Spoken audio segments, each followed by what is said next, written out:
अस्सलामुअलैकुम, वेलकम है आपका मेरे छोटे से यूट्यूब चैनल शहजाद अकेडमी पर। तो आज पिछली वीडियो में हमने डिस्कस किया था law of combinations, law of chemical combination. आज हम उसका फर्स्ट लॉ यानी कि फर्स्ट लॉ डिस्कस करने वाले हैं, लॉ ऑफ कंजर्वेशन ऑफ मास। इसमें कोई रॉकेट साइंस नहीं है, बिल्कुल इजी है और मैं कह सकता हूँ कि विद इन 2 या 3 मिनट्स में आपको पूरा टॉपिक बिल्कुल इजीली अंडरस्टैंडेबल हो जाएगा, तो बिल्कुल आसानी से समझ में आ जाएगा। तो चलिए स्टार्ट कर लेते हैं। फर्स्ट ऑफ ऑल, जब भी किसी टॉपिक को डिस्कस करते हैं तो उसको पॉइंट टू पॉइंट डिस्कस करते हैं, कहाँ से आया, किसने दिया और क्या डेफिनेशन है, एक्सप्लेनेशन, एग्जाम्पल और किस तरह समझा जा सकता है। तो चलिए स्टार्ट कर लेते हैं आज की वीडियो। तो लेक्चर नंबर 5, 4 लेक्चर हो चुके हैं, अगर देखने हैं तो लिंक डिस्क्रिप्शन में या फिर चैनल पर जाके प्लेलिस्ट केमिस्ट्री में देख सकते हैं। तो लॉ ऑफ कंजर्वेशन ऑफ मास, सबसे पहले लॉ ऑफ कंजर्वेशन ऑफ मास किसने ये महान कारनामा सर अंजाम दिया, तो उनका नाम है law of conservation of mass given by Lavoisier.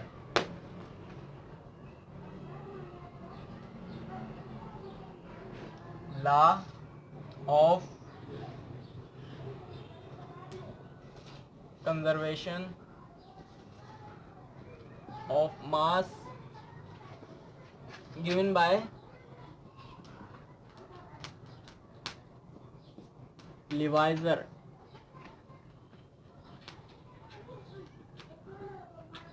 Lavoisier in 1785।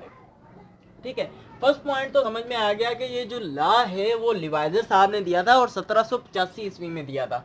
उसके बाद अकॉर्डिंग टू दिस लॉ, यानी कि डेफिनेशन, ये लॉ बोलता क्या है? ये लॉ बोलता है, पहले मैं छोटी सी एग्जांपल समझा देता हूँ, यहाँ पहले डेफिनेशन लिख लें तो पहले समझा देता हूँ आपको। मिसाल की बात है, ये कौन है,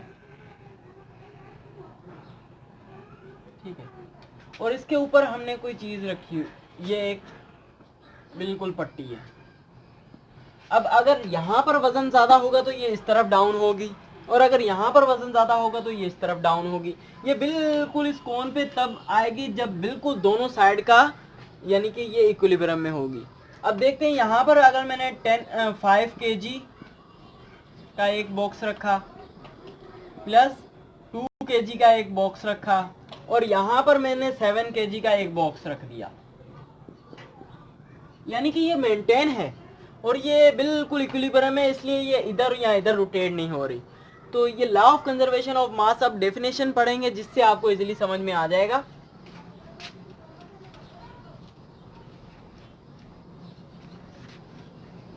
अब समझते हैं। According to this law, notes बना लीजिए।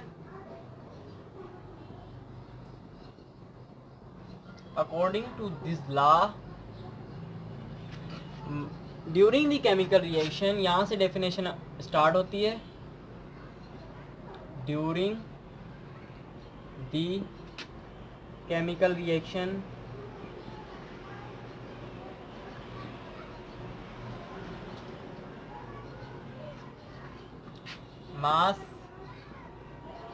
मास या मैटर, यहाँ पर दोनों लिख देते हैं, मैटर लिख देते हैं,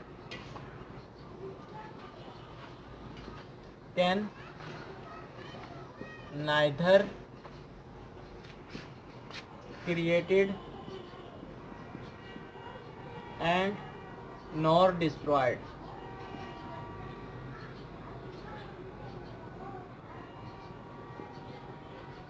but it can change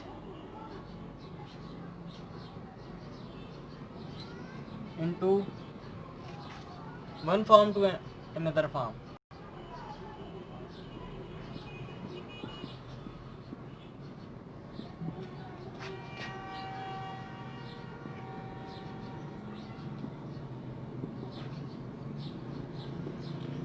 अब ये है इसकी डेफिनेशन। ये लॉ बोलता है कि ड्यूरिंग द केमिकल रिएक्शन, यानी कि केमिकल रिएक्शन के दौरान matter can neither be created and nor be destroyed but it can change one form to another form. मिसाल की बात अगर हम चाय की ले लेते हैं तो चाय में हमने मिल्क, वाटर, शुगर और चाय की जो होती है टी, वो सब कुछ ऐड किया और कंबशन रिएक्शन हीट दी उसे और हमारे पास चाय बनकर आ गई। अब चाय को जब हम देखते हैं, ना उसमें से दूध खत्म हुआ, ना उसमें से पानी खत्म हुआ, ना उसमें से शुगर खत्म हुई और ना उसमें से टी खत्म हुई, बल्कि उन्होंने अपनी फॉर्म चेंज कर ली। तो ये लॉ भी ऐसे ही बोलता है कि केमिकल रिएक्शन के दौरान कोई भी चीज़ ख़त्म नहीं हो सकती और ना ही जनरेट हो सकती है, लेकिन वो एक फार्म से दूसरी फार्म में कन्वर्ट हो सकती है। मिसाल की बात है, अगर हम कागज़ को चूल्हे पर जलाते हैं, ठीक है, हीट देते हैं और कागज़ जल जाता है, क्या वो कागज़ ख़त्म हो गया? नहीं, बल्कि उसने 2-3 चीज़ों में वो कन्वर्ट हो गया। एक तो वो कार्बन डाइऑक्साइड में, ठीक है, दूसरा उसके बाद वो राख में कन्वर्ट हो गया, यानी कि वो बिल्कुल ख़त्म नहीं हुआ, कंजर्व रह गया, बाकी बच गया। तो इसे उर्दू में बोलते हैं कानून बकाए मादा, ठीक है। तो ये थी इसकी डेफिनेशन, ये कि केमिकल रिएक्शन के दौरान कोई चीज़ ख़त्म नहीं हो सकती, ना ही कोई चीज़ जनरेट हो सकती है, बल्कि उसकी फॉर्म चेंज हो जाती है। मिसाल की बात है, आप नमक की ले लेते हैं। नमक, सोडियम और क्लोरीन को आपस में केमिकल रिएक्शन करवाया जाता है। केमिकल रिएक्शन के बाद हमें नमक मिलता है, ठीक है। अब इसका मकसद ये नहीं है कि सोडियम प्लस क्लोरीन का हमने रिएक्शन करवाया और हमें NaCl मिल गया। अब इसका मकसद ये नहीं है कि NaCl हमें मिल गया तो इसमें से सोडियम खत्म हो गया या क्लोरीन गैस खत्म हो गई, बल्कि इसने अपनी फॉर्म चेंज कर ली है, NaCl बन गया, ठीक है, आम नमक। अब थोड़ी सी और एक्सप्लेनेशन और एक और मतलब छोटी सी डेफिनेशन अगर आपकी समझ में आ जाए। ड्यूरिंग द केमिकल रिएक्शन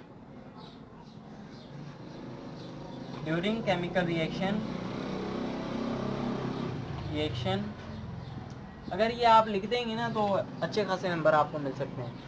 तो मास ऑफ रिएक्टेंट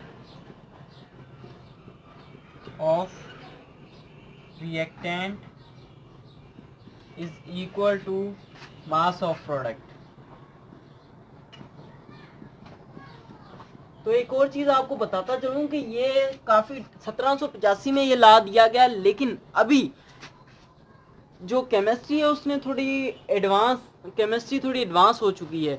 तो आइंस्टाइन ने जो थ्योरी दी है E=mc², उसके तहत कुछ ना कुछ वेस्टेज होता है, लेकिन जब कि हम लॉ ऑफ कंजर्वेशन ऑफ मास पढ़ रहे हैं तो सिंपली बेसिक से स्टार्ट कर रहे हैं, इसलिए हम बेसिक तौर पे यही समझेंगे कि mass of reactant is equal to mass of product.